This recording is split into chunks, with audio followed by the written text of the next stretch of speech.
Hello, Centralia. I'm Shane Lothar. And I'm Rachel Roddy. And this is Centralia On Air. Thank you so much for joining us. Last week on the show, we had SSM's Cameron Prescott and Rose McVeigh in studio. They came by to talk about SSM's awesome, amazing, life-changing wound care center. It was pretty cool, though, wasn't it? Yeah, it was awesome. There's a lot of things that I didn't know that they talked about and that I thought was interesting. Yeah. Speaking of hospitals and wounds, or as they're known around my house, boo-boos and ouchies. Aww. Did you know that a clay tablet dating back to 2200 BC is one of the oldest medical manuscripts known to man? It describes 3 healing procedures: washing wounds, bandaging, and making plasters, which are basically today's wound dressings. Interesting. Right? Well, did you know ancient Egyptians would use honey to protect their wounds? To help prevent infection, honey was placed on cuts to serve as an antibiotic barrier. My Neosporin does not taste like honey. Not that I... Are you eating Neosporin? Not that I eat Neosporin. It smells bad, though, and I does. just assume it tastes like it smells. I'm sure it does. Well, did you know Johnson & Johnson debuted the first commercial first aid kits in 1888. Yeah. They were originally designed to help injured railroad workers, but they were soon sold to the general public. Yeah, that's what I was going to say. How did you know that? Everybody knows that. Oh, okay. Well, anyways, that was last week, but this is this week. That's right. On today's show, we've got Tom Henegar and Debbie Clark from Kaskaskia College in studio. Tom and Debbie stopped by to tell us all about KC's adult education program. Tom, Debbie, thank you guys for being here today. Tell us a little bit about yourselves. Well, I guess I'm new to the KC family. I began as the director of adult ed and literacy back in January 15th of this year. Coming in with some 2 new coordinators as well, so we're kind of a new crew out there. Before that, I spent the last 10 years as an ordained minister in the community of Centralia. And previous to that, my background before going into ordained ministry has been administrative in schools. My undergrad is in education. I founded and started a school in inner city Memphis for at-risk kids, a Christian private school that was funded by some people there. So my background has always been in kind of helping people in the educational realm with a little ministry thrown in there. Debbie, how about you? Okay, I'm the education coordinator for the adult ed department. I've been with the program, it'll be 14 years in November. I've done many of the capacities of the program. I've taught GED 5.5 of those years. I was a Marion County coordinator, so I placed tutors and with learners. And then the last few years, couple years, I've been the education coordinator. And so basically getting all the classes started, doing orientations, registrations, taking care of the teachers, just pretty much a lot of different things. The important stuff. Yeah. Well, I'll be honest, Rachel and I were a little in the dark as to what adult education was exactly. So can you give us a little bit more detail about what you guys do? Sure. Basically, our adult education classes are free to anyone that signs up. We place them. We have an evaluation tool that we use to see where they are academically. We don't want to reteach them something they've already learned. So we want to start where they are. And the goal or finish line would be for them to pass their GED or high school equivalency test.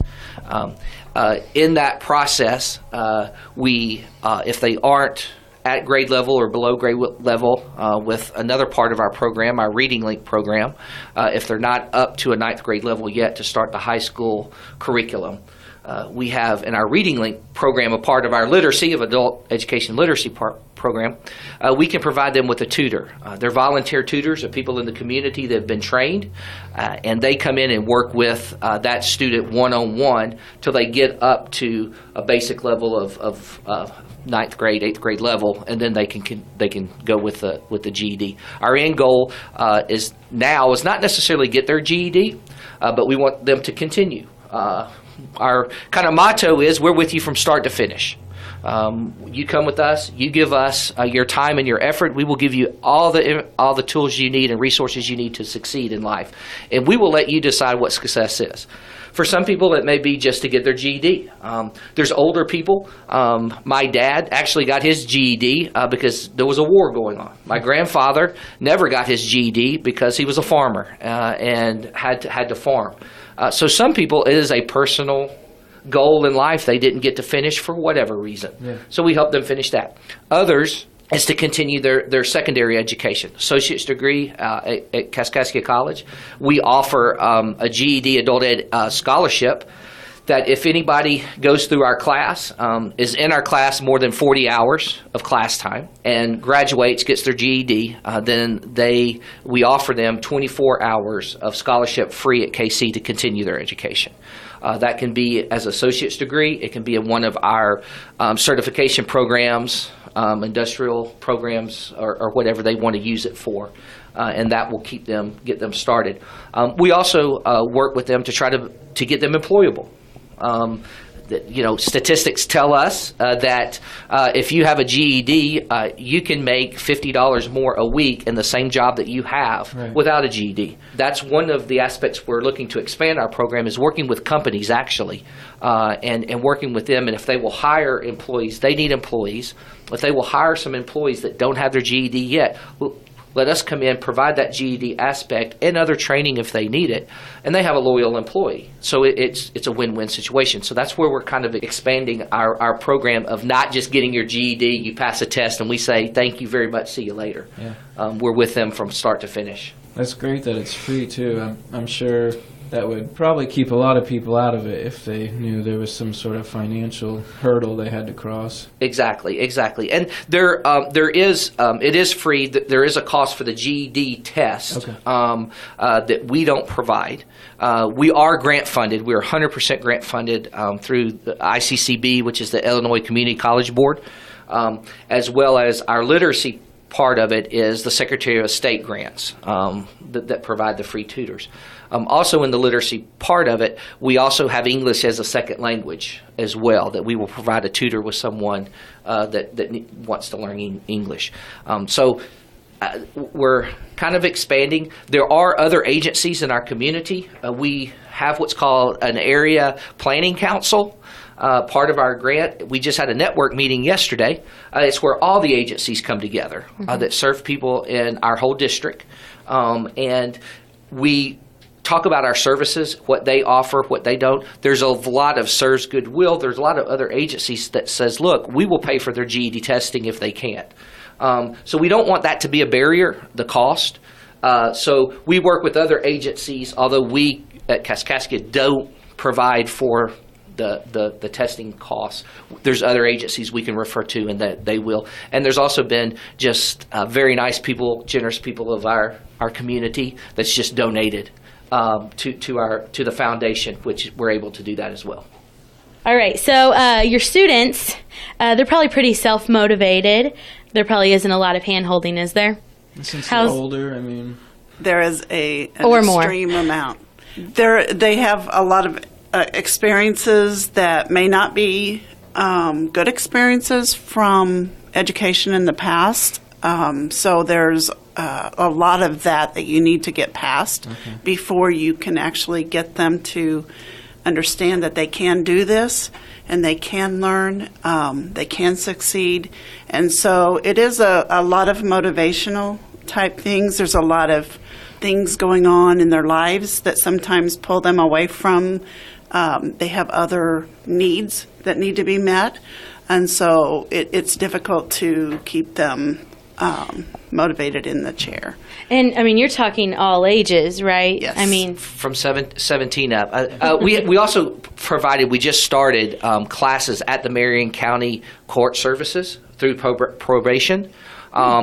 It's full. We have a waiting list. So basically the students can come, see their probation officers, and come right to class. Some of it's court ordered on their release or on their sentence is to get your GED. That's great. So we went to them. So we set up a classroom right there so they can come, check in with the probation officer, goes straight to class. One of my first experiences when I began this position is meeting with one of the potential learners. This gentleman was in his mid-50s and he was court ordered. We went in and Debbie was giving him out the tool that we use to assess them and see where they are. And right away he was, I'm not taking no tests. I'm stupid. I'm dumb. I ain't got time for this. I got to get back to work. I'm stupid. And so I went over to him. I was like, sir, you're not stupid. You're not stupid. It's like someone just didn't give you the tools you needed to succeed. Maybe it was a teacher growing up that taught you in a different way that you learned, a different method that you learned. Maybe life got in the way. I asked him what he did, and he said he worked construction. Very proud of that. I've worked hard worker construction. I said, sir, you know more about construction than I'd ever learn. Mm-hmm. Yeah. You're not stupid. Yeah. And later on he said, no one has ever told me that I wasn't. Wow. So, and talk about that fear of just, and here we put a test in front of him or a testing tool in front of him. And I'm sure, I don't know, I can't speak for him, but I'm sure 55, 60 years of just someone telling you you're stupid, never succeeding in an academic, setting, and then the first thing we do is put a test in front of you to say, where are you? And I could understand at first his frustration and anger maybe. And he's one of the star students, passing everything first try, and we expect to finish his GED any day now. That's awesome. That's just one of many. Most of our students do not make it straight through. And what I mean is life gets in the way. Oh, kids and family. And family sickness or, if you look at it at their mindset, you're telling me I need my GED to make more money, but in order to make more money, I'm working 3 jobs anyway to provide for my family. So that means I'm going to have to work less during this time I go to class to make more money later, but then who's going to pay my light bill?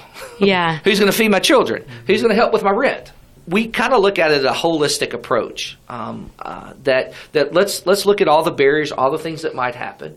Our coordinators do an excellent job when they meet with them at a first to say, okay, do you have a plan or someone to keep your kids if your kids are sick? Let's think these things through before you start class.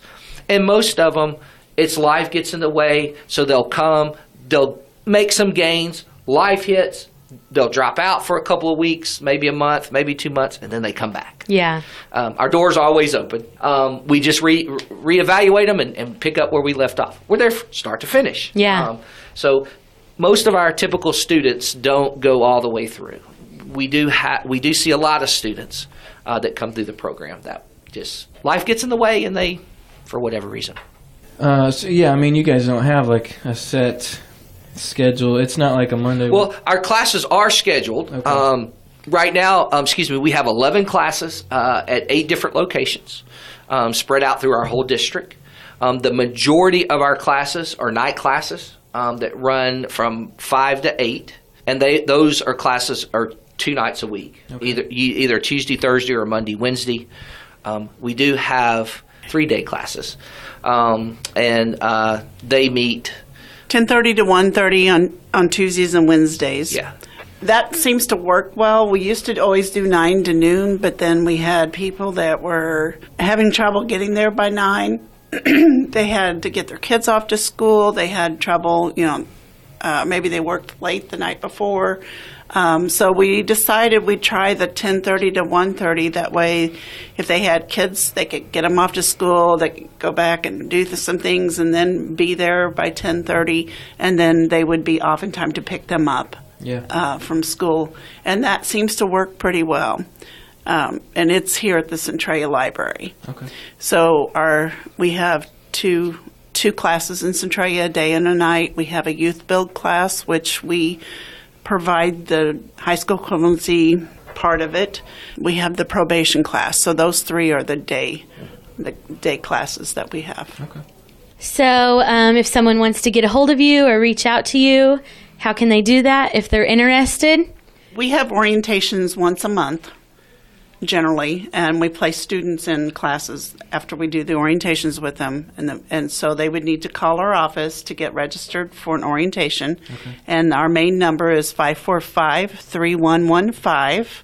We also have the reading link, so if anyone is interested in they just want to learn the English language, they want to just improve their math skills, or they know their reading is, maybe they had a high school diploma, but they know their reading isn't where they need it to be, we can get them a reading link tutor, and that coordinator's number is 545-3119.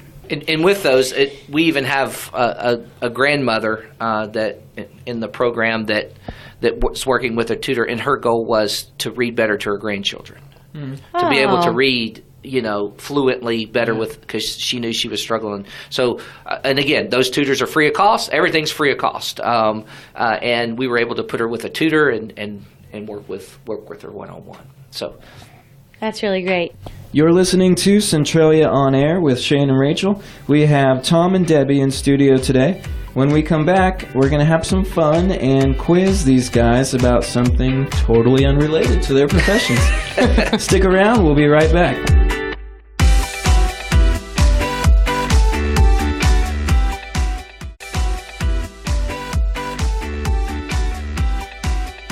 Shane and Rachel here. This is Centralia On Air. We have Tom and Debbie from Kaskaskia College in studio today. All right, guys. So today is actually a very special day. Not only is it Earth Day, it's also National Jelly Bean Day. Oh, right? yes. Yay. So we thought, why not take some adult education instructors and ask them some trivia questions about one of the more childish things, jelly beans. Are you ready for this? I can tell by your faces. Yes. Okay, question 1. How many jelly beans are made in the U.S. just for Easter every year? Is it 16 million or 16 billion? 16 billion. I'm going to go with 16 billion. 16 billion. With a B. Yeah. And speaking of Earth Day, that's actually enough jelly beans to circle the Earth more than 3 times if they were laid end to end. Wow. Yeah. Hello. That's crazy. Yeah. How many different flavors are they, though? That's another question. Oh, I'm sorry. You're getting ahead. Oh, I'm sorry. It sounds like I cheated and studied or something. Yeah, right. All right, question 2. Jelly beans were the favorite candy of which U.S. president? Was it Ronald Reagan, George W. Bush, or JFK? Oh, Ronald Reagan. Ronald Reagan. Wow, you guys are good. Not only were jelly beans his favorite candy, he actually used them to quit smoking. And as a part of his first inauguration in 1981, Jelly Bellies created the blueberry flavor, and 7,000 pounds of jelly beans were ordered and distributed for the celebration. Yes. Oh, wow. There's also a portrait of President Reagan made from 10,000 jelly beans hanging in the Presidential Library in California. Oh. Wow, that's awesome. All right, question 3. Harry Potter made jelly beans popular again with their Bertie Bott's Every Flavor beans. Yes. We have a Harry Potter fan? Yes, we do. And they really mean every flavor, right? It Yes. ranges from normal stuff like watermelon and marshmallow to some weird stuff like grass and rotten egg and soap. So, your question is, what other real flavor is included in Bertie Bott's beans? Is it dirt, booger, or black pepper? I've never watched or seen Harry Potter, but I'm going to go booger. Booger. Trick question, it's all of them. Yeah. Dirt, booger, and black pepper. Oh, that's disgusting. Yeah. Have you had these Bertie Bott's? Yes, I have. Yeah. I've had a few. I've had a few too. I've had to spit out a few. Yes. All right, question 4. What flavor overtook Very Cherry and became Jelly Belly's most popular flavor in 1998? Was it sour apple, buttered popcorn, or peanut butter and jelly? I'll go PBJ. I would say sour apple. Buttered popcorn.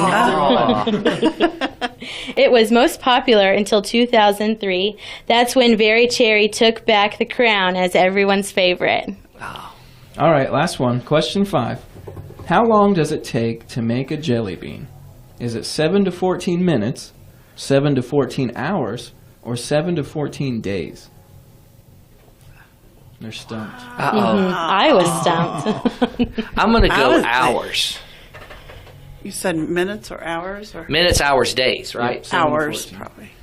Wouldn't you think? Or minutes. It's days. Is it days? What do they have to do? Isn't that crazy, that little jelly bean? It's made through a process called panning, which creates that hard outer shell while preserving the gooey middle. That's crazy. Wow. I know. Are I they was like, baked? I was like, Shane, where'd you get that? Yeah. Is Do they, that like, true? No, I mean, how did they get it? Do they just let it dry or something to get it harder? I don't know. I got it. Or bake it. That's straight from Jelly Belly, too, so they're Uh-oh. the experts. Yeah. Yeah, they would know. They 2 must weeks know. for a jelly bean. Oh my And goodness. why is it 7 to 14? Like certain flavors, maybe? Yeah. Certain flavors Gotta take roast longer. those marshmallows. Yeah. Or you got to make all that You gotta popcorn. butter the popcorn. Gotta butter butter all the that popcorn. Collect all that dirt and boogers. All right, Tom and Debbie, thank you guys so much for being here today. We hope to have you back again sometime. Sure, anytime. Sure, Thank you very thanks much. for having us. Stick around. We'll be right back. You're listening to Centralia On Air.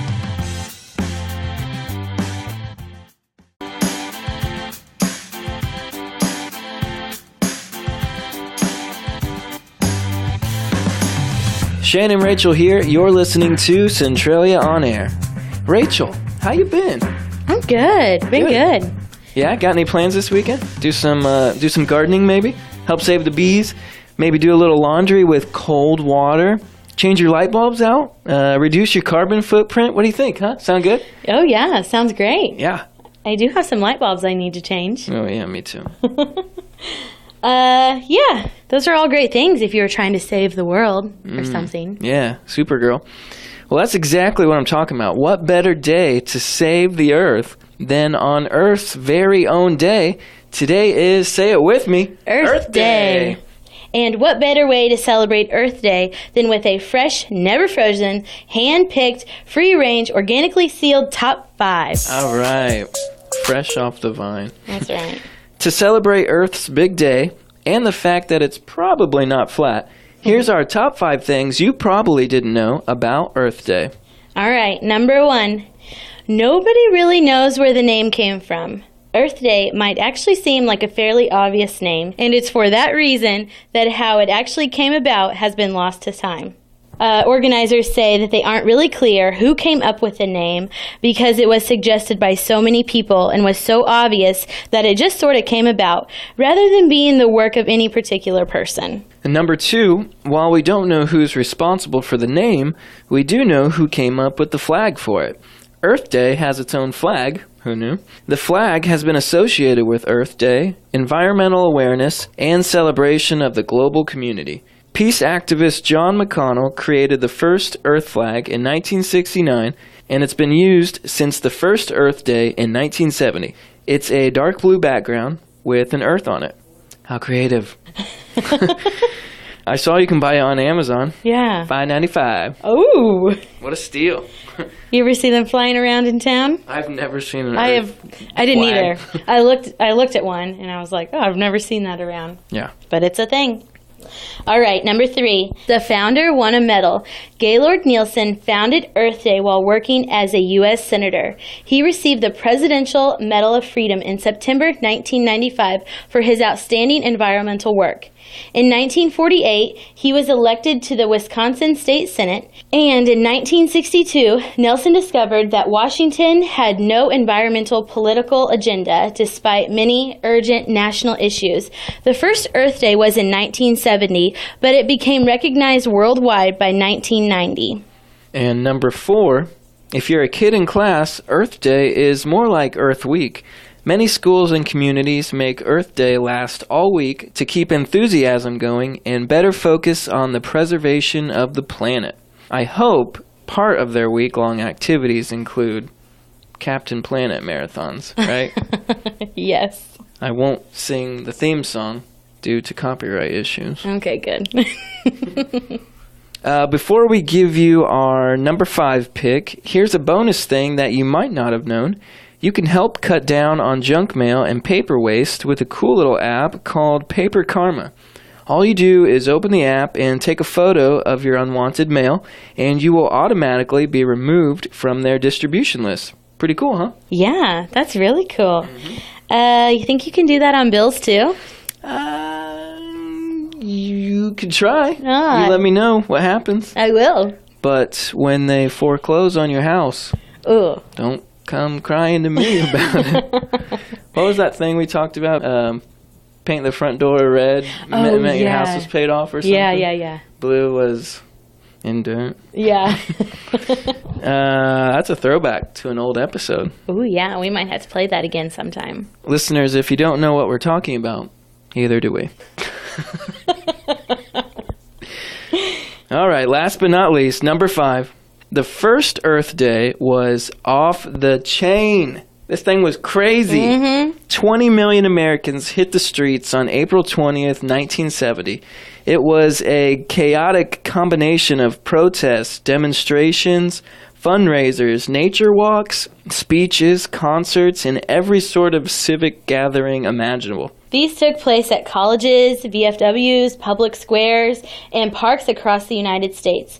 In New York City, Earth Day celebrations actually shut down parts of the city. 20,000 people packed into Union Square to see Paul Newman and hear a speech by Mayor John Lindsay. And that's our top 5 things you probably didn't know about Earth Day. When we come back, we're going to take a look at the community calendar. Stick around, we'll be right back.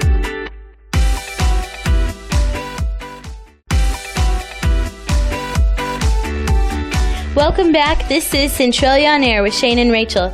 And here's a look at your community calendar.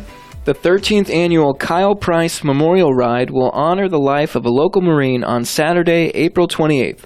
The ride goes through both Jefferson and Marion counties, beginning and ending in Woodlawn. Trinity Lutheran Wine and Beer Tasting on Saturday, April 28th from 7 to 11 at the Centralia American Legion. There will be music from 9 to 11 by Off the Chain and a silent and live auction. Tickets are $20 in advance. Call 532-5434. Salem Comic and Toy Expo on Saturday, April 28th from 10 a.m. to 6 p.m. and Sunday, April 29th from 11 to 4 at the Salem Community Center. For more information, check out their Facebook page, Salem Comic Toy Expo. Come out to Schmidt Ford in Salem and drive for your community on Saturday, April 28th from 9 to 3 to help support the Salem Community Theater. Each qualified driver will earn $20 from Schmidt Ford for their theater. No purchase necessary. Free hot dogs, chips, and a drink. Must be 18 years or older. For more information, call the theater at 740-0789. Salem Community Center is hosting Glow Bingo on Saturday, May 5th. Doors will open at 6 p.m. and bingo will start at 7. $25 per person and over $1,000 in cash prizes. There will be a cash bar, concession stand, and 50-50 raffle. For more information, call 548-6261.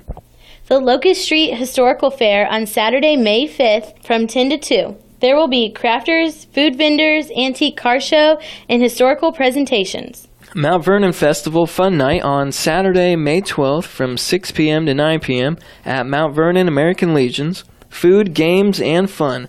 Tickets are $10 in advance. For more information, call 242-3151. Spring book sale at the Centralia Regional Library will be held in the Monken Activity Room on Saturday, May 19th from 10 to 4. And for your local blood drives, Tuesday, April 24th, Kell Fire Department from 2 to 6. Wednesday, April 25th, Christ Our Rock from 2 to 6. Friday, April 27th at Salem High School from 8 to 2. And Saturday, April 28th, Centralia Elks Lodge from 9 to 1. That's a look at your community calendar on X95 in the Big 1210. If you have an event you would like to share with us, you can email wiley1210@gmail.com, or for more information about these events and others, check out our website, x95radio.com. That's it for this week. If you like what you hear, come back every Sunday at 11 on X95 in the Big 1210. You can find past shows on YouTube, and don't forget to follow us on Facebook at X95WRXX. She's Rachel Roddy. And he's Shane Lothar. And this was Centralia On Air.